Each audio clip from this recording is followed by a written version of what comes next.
சுமித் சபர்வால் இவர் தாங்க நேற்று ஏர் இண்டியா ஃப்ளைட்டு கிராஷ் ஆன பைலட்டு. அவர் கூறிய கடைசி வார்த்தை என்னென்னா, no thrust, losing power, unable to lift, mayday. இதுதான் அவர் கூறிய கடைசி வார்த்தை. இது சொல்லி அவர் ரியாக்ட் பண்ணுறதுக்குள்ளே ஃப்ளைட்டு கிராஷ் ஆகிடுச்சுங்க. எனக்கு நேற்றெல்லாம், அதாவது ஒன் ஃபுல் டே வந்து ஒரு மாதிரி மனசுக்கு ரொம்ப கஷ்டமாக இருந்தது. ஏகப்பட்ட ஸ்டோரிஸ் படிக்கிறேன், அதில் விக்டிம்ஸோட ஸ்டோரிஸ் எல்லாம் படிக்கும்போது மனசு அவ்வளோ கஷ்டமாக இருந்தது. அதில் வந்து ஒரு ஸ்டோரி ரொம்ப டச்சிங்காக இருந்தது. ஒரு கப்புள் லண்டனில் இருக்காங்கங்க. அவங்களோட ஒய்ஃப் வந்து ரீசண்டாக இறந்துருக்காங்க. அவங்களுக்கு 2 குட்டி குட்டி குழந்தைங்க. அவங்க ஹஸ்பண்ட் வந்துட்டு குழந்தைங்கள லண்டனில் விட்டுட்டு அஸ்தியை கரைக்கிறதுக்கு குஜராத் வந்திருக்காரு. குஜராத் வந்துட்டு திரும்பும்போது இவருக்கு வந்து ஃப்ளைட் கிராஷில் இவர் இறந்துருக்கார். அந்த குழந்தைங்களோட நிலைமையை யோசிச்சு பாருங்களேன். அம்மா வந்து ரீசண்டாக இறந்து போயிட்டாங்க. அப்பா வந்து தான் ஒரே ஹோப்பு. அவரும் இல்லைங்கும்போது வேர்ல்டே அப்படியே ஷேட்டர் ஆகிருக்கும்ல குழந்தைங்களுக்கு. நாங்கள் எங்கள் குழந்தைங்கள்ட்டையும் இதை பற்றி நிறையா பேசணும். நிறைய நம்ம எல்லாருமே இந்த ஃபாஸ்ட் மூவிங் வேர்ல்டில் நிறைய எல்லாருமே ட்ராவல் பண்ணுறோம்.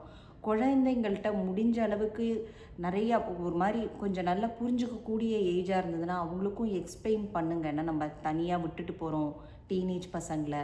அந்த மாதிரி இருக்கும்போது நமக்கு அவங்களுக்கு எல்லா எங்கெங்கே என்னென்ன எப்படி சர்வை பண்ணுங்கிறத சொல்லி கொடுத்து வளர்க்கணும்னு நினைக்கிறேன். கேட்க அப்படியே மனசு பதறிச்சுங்க. இன்னொருத்தவங்க, ஒரு ஹஸ்பண்ட் வந்து 6 வருஷமாக லண்டனில் வேலை பார்த்துட்ருக்காரு. அதுதான் ரொம்ப நேற்று பாப்புலராக இருந்தது. இப்போ தான் வந்து ஒய்ஃபையும் 3 குழந்தைங்க அவங்களையும் கூட்டிகிட்டு ஃபஸ்ட்டு டைம் லண்டனுக்கு போகிறாரு. அந்த ஃபோட்டோவை டேக் ஆஃப் ஆகிறதுக்கு ஃபியூ செகண்ட்ஸ்க்கு முன்னாடி அந்த ஃபோட்டோவை வந்து ஃபேஸ்புக்லேயோ இன்ஸ்டாகிராம்லேயும் போட்டிருக்காங்க. பார்க்க அந்த குழந்தைங்க நினச்சிருப்பாங்களா ஃபஸ்ட்டு எல்லாம் எக்ஸைட்டடாக லண்டனுக்கு போகிறோம், செட்டில் ஆக போகிறோன்னு. அது வந்து அப்படியே நைட் மேராக மாறிடுச்சு. அப்படியே அந்த ஃபோட்டோஸ்லாம் பார்க்கும்போது ஒரு மாதிரி மனசுக்கு என்னமோ பண்ணுது. இன்னொருத்தவங்க வந்து அது இன்னும் சோக கதை. அவங்க இந்த கப்புள்ஸ்க்கு வந்து கல்யாணம் ஆயிருக்குங்க. ஜனவரியில் தான் கல்யாணம் ஆயிருக்கு. 6 மாதம் கூட ஆகலை. ஹஸ்பண்ட் வந்து லண்டன் போயிட்டாரு. ஒய்ஃப் பேர் குஷ்பு. அவங்க மட்டும் இப்போ வந்து கிளம்பணும். ஏர் இண்டியாவில் அம்மா அப்பாக்கெலாம் நமஸ்காரம் பண்ணிவிட்டு கிளம்புறாங்க. கிளம்பி அவங்களும் க்ராஷில் போயிட்டாங்கங்க.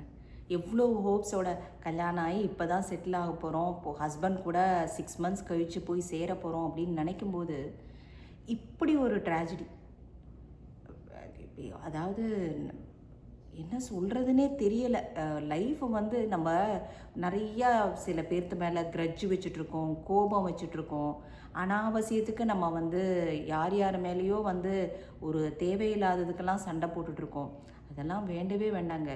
இன்றைக்கி கிறுக்கோம், நாளைக்கு கிருப்பமாங்கிறதே தெரியல. இதுதான் அதுக்கு பெரிய உதாரணம். ரொம்ப, அதாவது இதெல்லாம் வந்து நம்மளை வந்து நம்ம இந்த மொமெண்ட்ஸை என்ஜாய் பண்ணிக்கணுங்கிறதுக்கும் ஒரு இது. அதே மாதிரி யார் மேலேயும் கோபம், ஒருத்தர் மேலே ரொம்ப நாளாக பேசாமல் இருந்தீங்கன்னு வச்சுக்கோங்க, அவங்கள கூப்பிட்டு நீங்களே கால் பண்ணி பேசிடுங்க. நம்ம பண்ணக்கூடிய ஒரே ஒரு இது அதுதான். ஏன்னா இந்த லைஃப் ரொம்ப நிரந்தரமே கிடையாதுங்க. எல்லாருக்குமே வந்து இன்றைக்கி இந்த மொமெண்ட்டு தான் நமக்கு வந்து உறுதி. அடுத்த செகண்ட் என்ன நடக்க போகுதுன்னே தெரியல. ஒவ்வொரு ஸ்டோரிஸுமே அதே மாதிரி தான். இன்னொரு 2 பேர் பிரிட்டிஷ் பிரதர்ஸ், அந்த 2 பேரும், அவங்க பேர் ஜேமி அண்டு ஃப்ளாங்கல்னு நினைக்கிறேன். அவங்க வந்து ஃப்ளைட் ஏறுறதுக்கு குஜராத் ஃபுல்லாக சுற்றி பார்த்துட்டு ஃப்ளைட் ஏறுறதுக்கு முன்னாடி பை பை இண்டியா, நான் இப்போ பிரிட்டிஷில் இன்னொரு 10 ஹவர்ஸில் சேர்ந்துருவோம் அப்படின்னு சொல்லிட்டு அவங்க வந்துட்டு லண்டனில் சேர்ந்துருவோன்னு சொல்லிட்டு அவங்க மெசேஜ் பேசி போட்டிருக்காங்க. உயிரோடு இல்லாமல் என்ன லைஃபு அப்படிங்கிறதே தெரில. இதில் வந்து ஒன்று ஆறுதலாக இருந்தது என்னன்னாக்க, பூமி சௌஹான் அவங்க வந்துட்டு என்ன இருக்குன்னா, அவங்களுக்கு வந்து இது மிராக்குலஸாக அவங்க ஃப்ளைட் ஏற வேண்டியது. அவங்களுக்கு வந்து டிராஃபிக்னால் ஒரு அரை மணி நேரம் டிலே ஆகிருக்கு. டிலே ஆகிட்டு அவங்க வந்து நின்று இருக்காங்க. இல்லை, கேட் க்ளோஸ்டு, நீங்கள் ஏற முடியாது அப்படின்னு சொல்லிட்டாங்க. அவங்களுக்கு வந்து இது வந்து மறுவாழ்வுன்னு வச்சுக்கோங்களேன். ஆக்சுவலாக டிராஃபிக் கரெக்டாக இருந்து அவங்க ஃப்ளைட் ஏறியிருந்தாங்கன்னா இன்றைக்கி அவங்களும் உயிரோடு இருந்திருக்க மாட்டாங்க. அவங்க பேரண்ட்ஸும் இதை நினச்சி, இந்த ட்ராஜடியை நினச்சி வருத்தப்படுறதா, இல்லாட்டினா என் பொண்ணு இன்றைக்கி உயிரோடு இருக்கான்னு நினச்சி ஆண்டவனுக்கு நன்றி சொல்கிறதான்னு தெரியலைன்னு அவங்க பேரண்ட்ஸ் பேட்டி கொடுத்துருக்காங்க. அவங்களுக்கெல்லாம் இது பெரிய ஒரு மறு ஜென்மம்னே சொல்லலாங்க. அந்த மாதிரி இதுவும் நடந்திருக்கு. பாருங்களேன், மொத்த 242 பேரில் ஒருத்தர் மட்டும், அவர் அந்த விஸ்வாஸ் குமார் அப்படிங்கிறவருக்கு மட்டும் பொழைச்சிருக்காரு. எவ்வளோ பெரிய ட்ராஜடி அது. ஆனால் அவருக்கு ஒரு விதத்தில் நான் பொழைச்சேன்னு நினச்சி சந்தோஷப்படுறதா, என் கூட 241 பேர் இறந்து போயிருக்காங்க. அந்த ட்ராஜடி, அந்த நைட்மேர் லைஃப் லாங்காக இருக்கும். எங்களுக்கு ஒரே ஒரு தடவை நாங்கள் ஒரு 5-6 இயர்ஸ் பேக்கு ஆக்சிடெண்ட் நடந்தது. Car accident, major car accident நடந்ததுங்க. எங்களுக்கு இப்போ வரைக்குமே எனக்கு இப்போ வரைக்குமே நைட்மேர். அதை நினச்சாலே எனக்கு தூக்கம் வராது. ஒருவேளை குழந்தைங்கள்லாம் பின்னாடி இருந்தாங்க, மொத்த ஃபேமிலியும் எல்லாருமே. ஆனால் ஒன்றும் ஆகலை. ஆனால் கார் அப்படியே க்ரஷ் ஆயிடுச்சு, நாங்கள் போன கார்.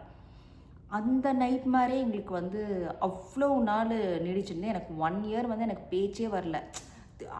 திடீர்னு முழிச்சுப்பேன். இதெல்லாம் எவ்வளோ பெரிய நைட்மேர்.